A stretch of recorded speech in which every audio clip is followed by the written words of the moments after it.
The iron fist of the Third Reich has descended upon Europe.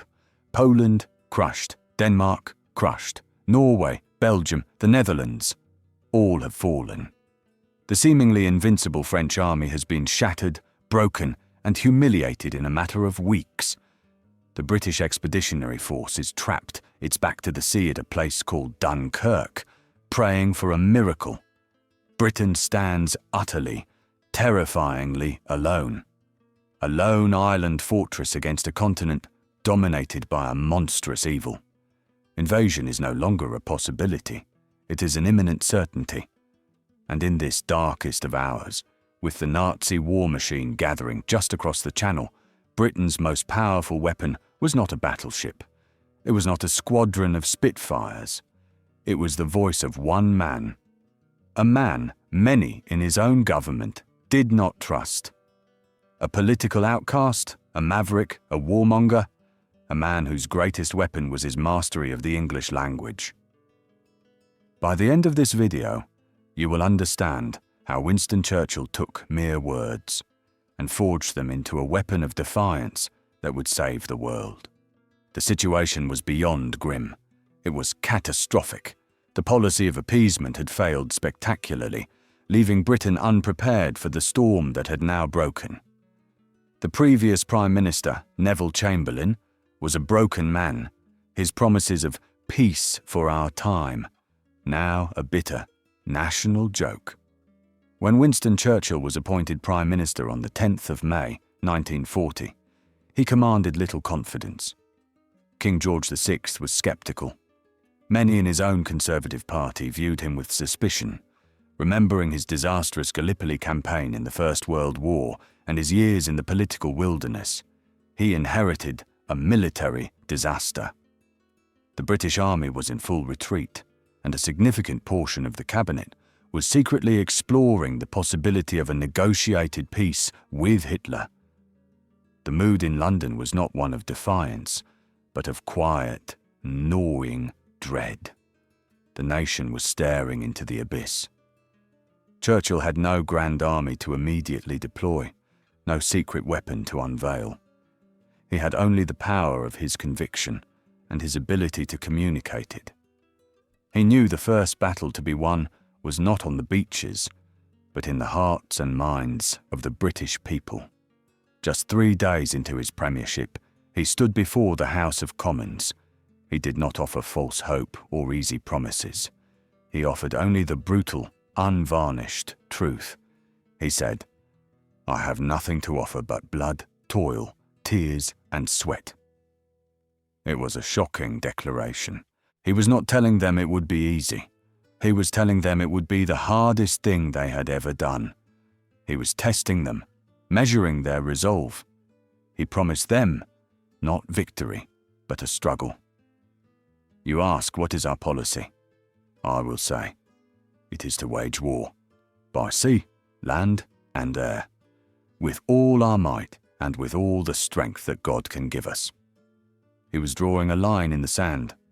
There would be no compromise, no negotiation, only victory, however long and hard the road may be. Then came the miracle of Dunkirk. Against all odds, over 338,000 Allied soldiers were snatched from the beaches, a colossal military defeat somehow transformed into a story of national deliverance. But Churchill knew this was no victory. On the 4th of June, as the nation breathed a collective sigh of relief, he went before Parliament again to deliver a speech that would become legendary. He masterfully acknowledged the rescue, but immediately pivoted to the grim reality. We must be very careful, he warned, not to assign to this deliverance the attributes of a victory. Wars are not won by evacuations. And then, he built towards a crescendo that would echo through history. He began to list, with defiant repetition, all the places Britain would fight. He was speaking not just to the British people, but to the entire world. It was a message to Washington, pleading for help. And it was a direct personal challenge to Adolf Hitler himself. He declared, "We shall go on to the end. We shall fight in France. We shall fight on the seas and oceans. We shall fight with growing confidence and growing strength in the air. We shall defend our island, whatever the cost may be. We shall fight on the beaches. We shall fight on the landing grounds. We shall fight in the fields and in the streets. We shall fight in the hills. We shall never surrender." With those words, he transformed the English coastline from a vulnerable target into an unbreakable line of defiance. But the worst was yet to come. On the 18th of June, France formally surrendered.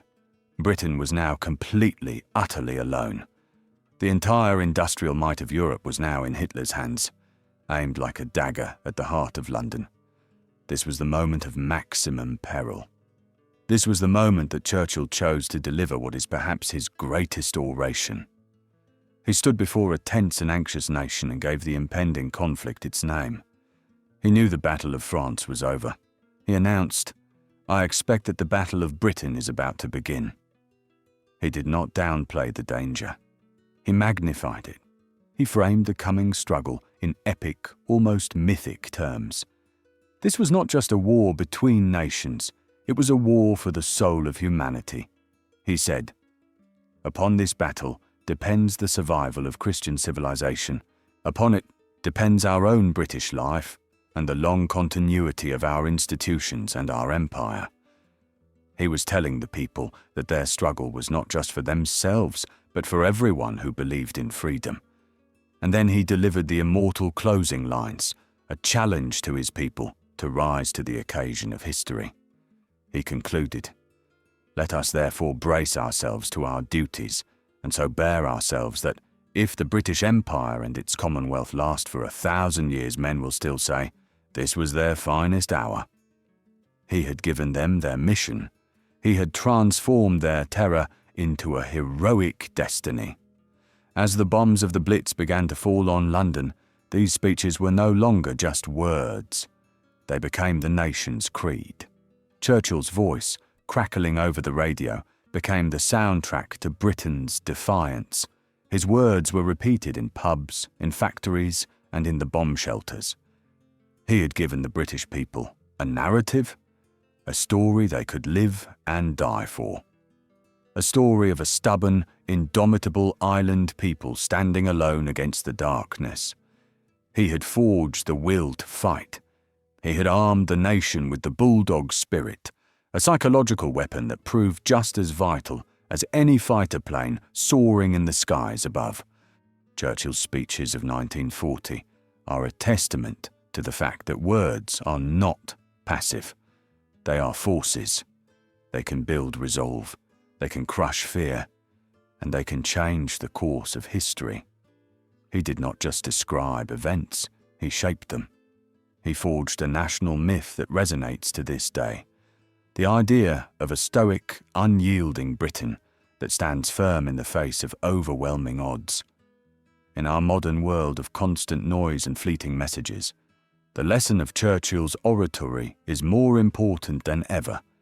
It is a powerful reminder that true leadership is not about polls or popularity, but about clarity, courage, and conviction. It is about the ability to speak the hard truths, to define the stakes, and to forge a common purpose. The ultimate takeaway is this: when a nation faces its darkest hour, its greatest weapon will always be the will of its people. And in 1940, Winston Churchill, the political outcast, the man nobody wanted, used the power of the English language to forge that will into an unbreakable shield of defiance. If you believe in the power of courage and the spirit of resilience, then make sure to like this video, subscribe to our channel, and hit the bell icon to join us for our next historical blockbuster. But we want to know what you think. Which of Churchill's phrases or speeches do you find the most powerful? Let us know in the comments below.